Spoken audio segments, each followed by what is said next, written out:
আপনারা এই দেশে যত আন্দোলন সংগ্রাম হয়েছে এই ছাত্র আন্দোলন দিয়ে সংগঠিত হয়েছে এবং এই ছাত্ররাই এদেশকে সুপ্রতিষ্ঠিত করেছে।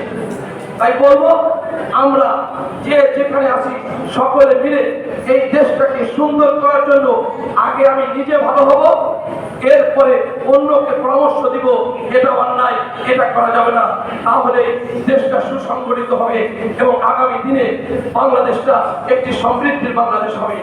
আর আমার একটি আশা, আমি সকলের কাছে বিনীতভাবে অনুরোধ করব, যিনি আমাদের নেতা ফলো করবো না, আমরা তার দিক নির্দেশনা কেন মানব না?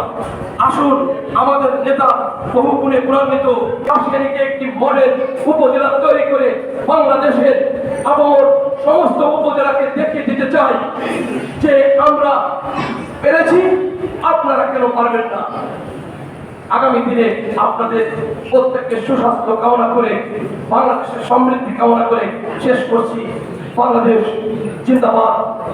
শহীদ জিয়া অমর হোক, বেগম জিয়া অমর হোক।